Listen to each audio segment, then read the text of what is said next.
ഇപ്പോൾ പഴുത്ത മാങ്ങയുടെ സീസണാണല്ലോ. ഈ പഴുത്ത മാങ്ങയെ കുറച്ച് ദിവസം കഴിഞ്ഞ് കഴിഞ്ഞാൽ അങ്ങ് തീർന്നു പോകും. അതുകൊണ്ട് പഴുത്ത മാങ്ങ കൊണ്ടും പച്ചമാങ്ങ കൊണ്ടും നമുക്ക് ഉണ്ടാക്കാൻ പറ്റുന്ന അത്രയും വിഭവങ്ങൾ ഉണ്ടാക്കി തയ്യാറാക്കി വെച്ച് കഴിഞ്ഞ് കഴിഞ്ഞാൽ ഈ മാങ്ങയൊന്നും കിട്ടാത്ത സമയത്ത് നമുക്ക് മാങ്ങ കഴിക്കാൻ പറ്റും. വളരെ ടേസ്റ്റി ആയിട്ട് തന്നെ, മഴക്കാലത്തൊക്കെ ആണെങ്കിലും വളരെ ടേസ്റ്റി ആയിട്ട് തന്നെ കഴിക്കാൻ പറ്റും.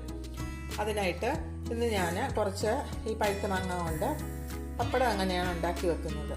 നോർത്ത് ഇന്ത്യയിൽ പറയുന്നതാണ് മാംഗോ പപ്പടം എന്ന്. അത് നമുക്ക് നന്നായിട്ട് അരച്ച് പഞ്ചസാരയൊക്കെ ചേർത്ത് വരട്ടി വെയിലത്ത് വെച്ച് ഉണക്കി കഷ്ണങ്ങളാക്കി മുറിച്ചെടുക്കുന്നതാണ് മാംഗോ പപ്പടം. അതെങ്ങനെയാണ് തയ്യാറാക്കുന്നതെന്ന് നമുക്കൊന്ന് നോക്കാം. അതിനു വേണ്ടിയിട്ട് കുറച്ച് പഴുത്ത മാങ്ങ മിക്സിയുടെ ജാറിൽ തൊലിയെല്ലാം കളഞ്ഞ് മാങ്ങാണ്ടിയെല്ലാം കളഞ്ഞ് അരിഞ്ഞ് ഇട്ടിട്ടുണ്ട്.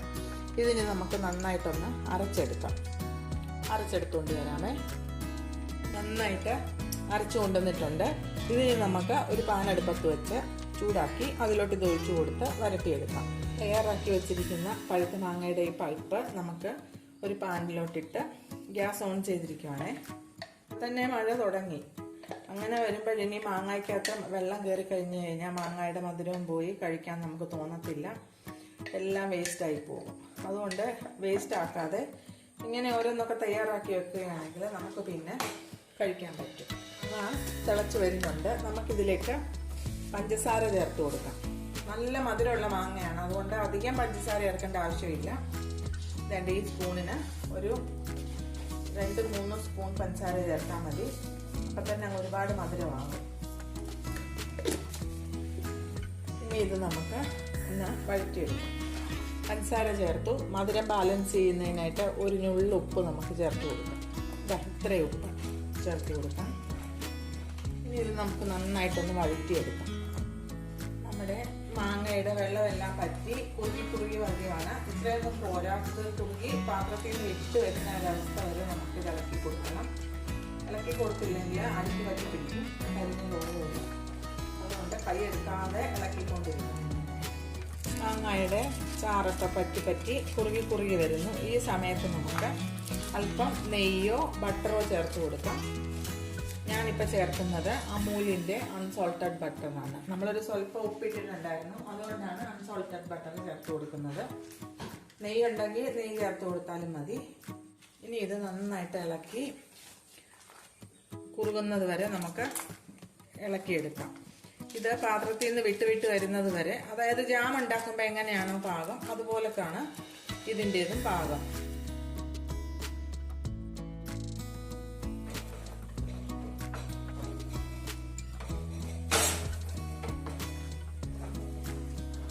ഇതിനൊക്കെ ഉണ്ടാക്കാനായിട്ട് നോൺ സ്റ്റിക്കിൻ്റെ പാത്രമാണ് നല്ലത്. മറ്റുള്ളതൊക്കെ ആണെങ്കിൽ കുറച്ചുകൂടെ പെട്ടെന്ന് അടുക്കി പിടിക്കാനുള്ള ചാൻസ് ഉണ്ട്. നോൺ സ്റ്റിക്ക് ആണെങ്കിൽ അത്ര എളുപ്പം അടുക്കി പിടിക്കത്തില്ല.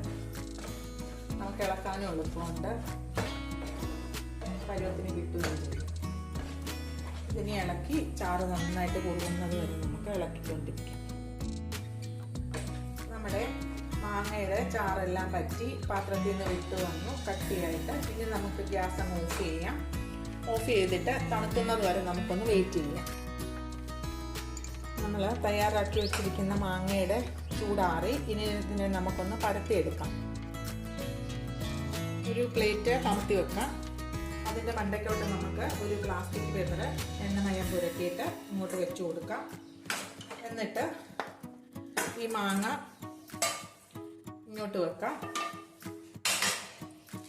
ഈ പ്ലാസ്റ്റിക് ഇങ്ങനെ മടക്കാം. മടക്കിയിട്ട് നമുക്ക് പതുക്കെ ഇങ്ങനെ പരത്തി റെഡിയാക്കിയെടുക്കാം.